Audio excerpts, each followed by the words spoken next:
All right. I just saw this pop up. Just wanted to watch it with you guys. There's a reason I open these lectures with music. I spend a lot of time thinking about music. 40 years ago, I was obsessed with music from a psychological perspective. For about a year, I made a piece of art, which is on the cover of my books. Um, it's a mandala, essentially, a kind of a fiery, geometric explosion of chaos and order. And I made that over about 4 months when I was trying to understand the ineffable significance of music. And the reason I was so interested in music was because I was interested in nihilism. I was interested in meaninglessness. And music seemed to me to be the inarguable counterpart to nihilism, in that even the most nihilistic of people find deep meaning in music. And at about that time, it wasn't much long. The punk rock movement was still flourishing at about that time. I mean, when I was in a band for 10 years from 14 to 24. And I became more atheistic, more nihilistic. Raised in a Christian household. We weren't really traditional or consistent with it, but more so Christian than not. And when I joined that band when I was 14, I started to become atheistic because the others in the band were also atheistic. So I think I was definitely most nihilistic in the band, and I was still fulfilled a really, really good amount with the music part of my life, being in a band, making music, playing music, sharing music, talking about music. It's like our lives, you know. Like I was a genuine musician, so I resonate with sort of like the example, the message he's talking about right now. The 80s, and I went to a Ramones concert, and it was in a theater, just a movie theater, with sat about 1,200 people, and I was up on the balcony with my wife, right on the first row, and those bloody musicians, the Ramones, they brought their stadium gear into that theater, and I tell you, I listened to the whole concert with my ears plugged, and I was still ringing, my ears were still ringing 3 days later, even though it was tremendous fun. And beneath us, where we could peer over the balcony, beneath us was a kind of an empty space in front of the stage, and all these crazy nihilistic punk rockers were out there while the concert was going on, slam dancing into each other. They looked like ants on a frying pan, and it was ridiculously comical because they're all nihilistic and they hate life, and they have their middle finger up to the sky, and it's screw this and to hell with that, and there's no meaning in life, and yet they're all out there like dancing away. Now, pretty violently and all that, but the thing is, the music gripped them nonetheless.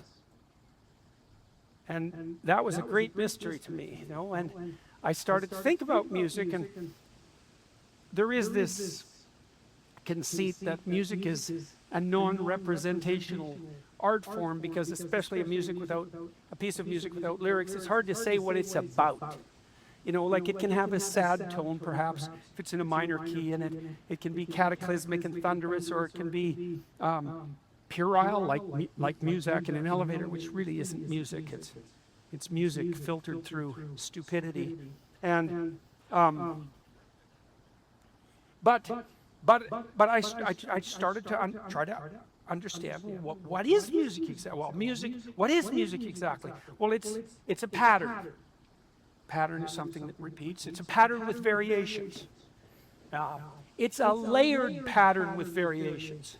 It's layers stacked on top of one another. And the more sophisticated the music, the more layers there are stacked on top of one another, and the more the layers interplay with one another, maybe one instrument per layer or something like that. But it's layers of harmonious patterns. And then I thought, that's what the world is.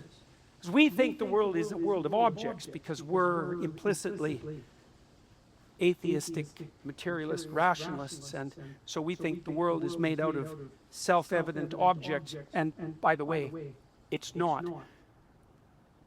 It's made out of patterns. And it's made out of patterns that, when optimally arranged, operate together in a hierarchy of harmony. And that's what music tells you. And it tells you so directly that it compels you to move to it. And what the music is doing to you is inviting you to align yourselves with the central pattern of harmonious being. And everyone loves that. And the reason they love that is because it's right. That's what you're called upon to do. And that's why, and you know that, even though you might not be able to say it, you know it. And you can tell you know it because when a great musician comes to town, you'll pay and take time to go sit with thousands of people and all do that together. And you'll enjoy it, and you won't regard it as work. And if the place gets jumping, you're pretty damn thrilled to be there. And you think, well, that was damn near a religious experience. It's like, yeah, not damn near. Like, definitely. It was just the kind of religious experience that the prideful linguistic intellect can't criticize out of existence. That doesn't make it any less real, quite the contrary. It speaks of something tremendously deep. It speaks of the spirit of the redeeming story. That's a good way to think about it. And that's the spirit that makes itself manifest in the biblical corpus. And, well, we'll wander through some of that tonight.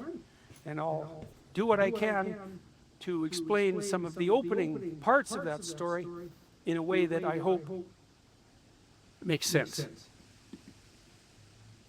introductory chapter. I mean, that makes a lot of sense. Hold on. I think the layering thing, obviously it makes a ton of sense.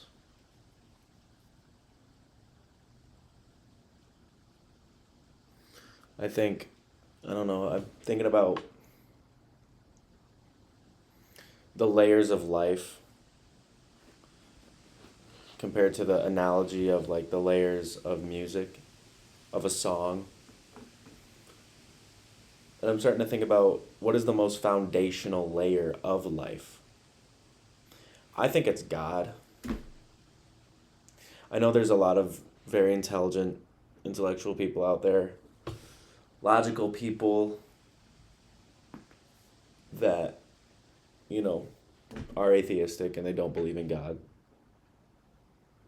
But I think it goes with what he says, like, I believe what's going on here is that I trust in the harmony of the world in relation to God. I trust in that theory, belief, philosophy, more than I trust, like, I don't know, any other theory. Like, if I was an atheist, that means like nothing created the universe. I'm just a byproduct of, cells and matter and, reactions and interactions of matter, whatever, like, I think it feels like there's more meaning, like there's more love, there's more happiness, there's more fulfillment, wholeness, there's more peace with the fact that everything was created from something for a reason, like, it's just a lot more, it's a lot less dark, it's a lot more hopeful, like, I don't think I can navigate the darkness of, atheism and evolutionism. Not that I don't believe in, like, some evolutionism, but, like, I don't know. It's difficult. Because I was nihilistic at one point. I was like, if I'm going to die, why don't I just die right now? Like, I'm not feeling good. Like, when I was in high school, I'm 26 now, and so when I was, like, in high school, I was nihilistic and atheistic and anarchist and all these things. As you can tell by, like, my tattoo, pretty dark, pretty grim image. Um, I think that life had me closer to killing myself and treating people poorly and going through life with no care for the health or peace in the world, of the world, you know? It was like, screw it. It like was kind of like littering just because, you know what I mean? Like when you, like the idea of maybe this is a good analogy, I don't know. Maybe like littering, throwing like a plastic bottle that you're done with out of the window. Like you just don't care, you know?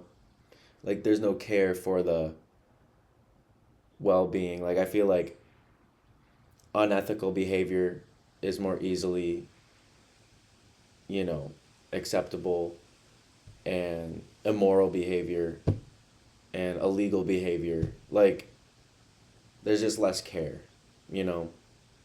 There's less love. And so I choose to believe in God because when I think of God, I feel love, you know? I feel like, wow, like the planet, the people, like we're all created from God as a blessing from God. Everything around me in my life that I have, that I enjoy, you know, that I'm interested in, that I love to do, it's all from God, you know? And so I don't know, I just like that worldview, that lifestyle more, you know? It makes me happier, you know? So it's interesting. But I try to think of, yeah, I'm trying to use the analogy of music like Jordan was talking about here and extrapolate it to like the analogy for life and the layers of life. And I think the most foundational layer in life, if it were like a song or something, would be God. God is the most foundational, you know. I think like getting into the Bible, getting into theology, philosophy, anthropology, you'd understand a lot more of about those layers, you know. Um, but yeah, I think this was really cool, very thought provoking. Obviously, it wasn't this video, but it was the last one. There's a reason I open. This one. But yeah, so I've loved music, but ever since I've found God and like the wholeness of life, believing in God, I haven't been as interested or like down the rabbit hole of music. I was in that rabbit hole for a long time. So, but now I've kind of like come out and experienced like a whole new unity. Instead of just songs and music, it's like the world is one song, you know? And the backbeat, the rhythm, the most foundational part of this song is God now. So that's how I'm moving forward. But anyway, if you like this video, like it. Press the like button if you liked it. Subscribe, all that stuff. All right, peace.